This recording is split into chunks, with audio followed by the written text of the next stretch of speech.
Adrian returned to his mirrored glass skyscraper office. During the night, most workers were clocking off for their home life. The exception would be his innovations design team of the marketing department for T-Strike, which he was headed for at level 11 of the building.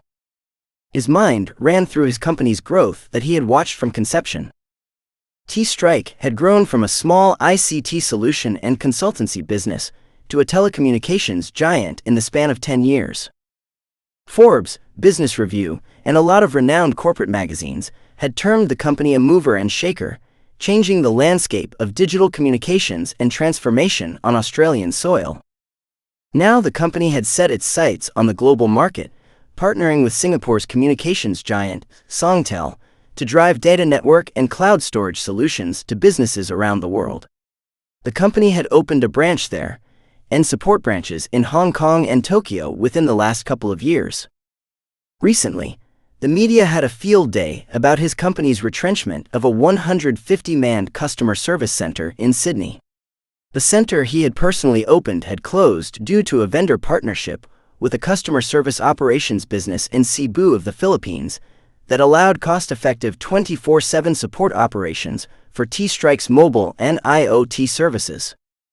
Adrian sighed as his mind wandered over Angela's speeches he had to memorize and deliver to journalist mobs in live news statements. The media was unforgiving about their coverage of his company's job losses. Television stations played on the dramatics associated with the loss, focusing on the battling salary man forced out of work. The slander his company received eventually affected its stock pricing. However, the company could retain shareholder confidence with their global returns and the upcoming 5G product, coupled with their artificial intelligence individual service product suite they termed a human. Within the product bundle was service options titled A Man and a Woman that were targeted to people within a bankable age demographic to manage their busy lifestyles. His team had found the face and voice for the A Woman option, but pressure amounted when no one could decide on the face for a man. The go-to-market deadline neared with panic and stress among his staff. His weary sigh reverberated around the mirror glass elevator he was riding.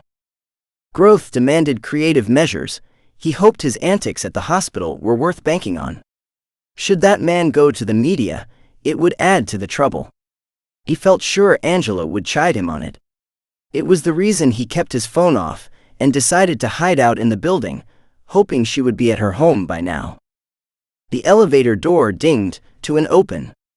He was faced with the sight of Angela with her hands on her hips, completely blocking his chance for a retreat as soon as the elevator doors had closed. "I can't believe you," she cursed at him. Her face was scrunched up with a livid expression. He pushed past her slender frame with an apathetic sigh, preparing his ears for her motherly nagging. He power walked down a gray carpeted hallway that had frosted sky blue glass panel walls to separate the various departments on level 11. "You dare pull such a stunt when the contract with Spark was on the line?" He heard Angela's voice nipping at his ears. "Simon could seal the deal, right?" he answered without pausing his walk. He turned a corner and swiped his security badge on the black box fixed to the wall near a set of glass double doors, protecting the identity of the area beyond. "Of course. That's beside the point.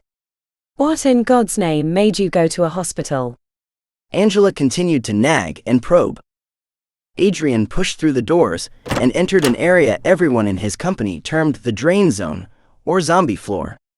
It was the place where people worked mechanically at their computers to churn through impossible task deadlines until they collapsed face down on their keyboards. The floor's white walls contained the intense atmosphere of "must get it done." "You fickle CEO." A handsome and slender man stormed up to Adrian. He was a few years younger and a head shorter, with a clean-shaven baby face made rugged with a black hole earring stretching out his left earlobe. Short tousled blonde bangs flopped about his face with a bed hair type of hairstyle. His pink cotton business shirt was rolled up at the sleeves to reveal the edge of his vine leaf armband tattoo. His hurried strides made his security name tag flap about his navy pinstriped pants, and a leather belt that was held together by a silver buckle with a rearing stallion etched to the surface. Adrian held back a smirk at the sight of the man's crocodile skin loafers, looking about to fly off a foot and hit his face. That fat cat Nichols was about to walk with his business. You dare dump this shit on me last minute. The blonde man sided with Angela. He signed the deal, right? Adrian coolly met the man's rant, one brow raised with smug expectation. That instantly calmed the blonde man down. Yeah? The global AI tender is ours. You owe me an explanation, Adrian. The man huffed with his arms folded over his chest, showing off his muscly biceps. I knew you could seal the deal, Simon. Adrian patted the man on the back. Simon sighed away the rest of his rant and unfolded his arms. You're sick. Simon tested Adrian. I found our A-man. Adrian answered, which made Simon's blue eyes sparkle and appear rounder. He's handsome. Simon's expression was glowing with keen interest. Sleek hair, big round eyes, long lashes, effeminate features, slim figure. In short, your type. Most definitely, the face ticking the dev team's boxes. Adrian smugly gave Simon the magic words he had been dying to hear for months. Hey, Angie. Rouse the team and let them know the good news, Simon said. Both men faced the slender woman in a conservative suit of black jacket and skirt ending below the knees, so her slim stocking legs, supported by practical high heels, were noticeable. She kept her beauty simple, with her black hair wrapped up in a high bun to show off the outlines of her oval face and slim jawline. A delicate wispy fringe swept across her small forehead. Her round green eyes were absent of laugh lines, as well as the corners of her large red lips that rarely carried a smile. Sometimes, like now, they would be pouting. I should have known. I suspect this person hasn't agreed to a thing. Angela's voice was calmer. We've established an agreement. You are to pick him up in the morning. Adrian explained. Tisk. Angela sighed. She pulled out her phone, checked her emails for the address, sent the details to her map app, and saving a calendar reminder. Fine. We'll be in the office by 9.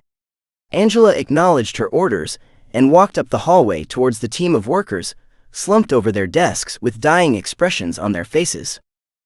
Simon cracked a smile and fist-bumped Adrian's firm chest. Okay.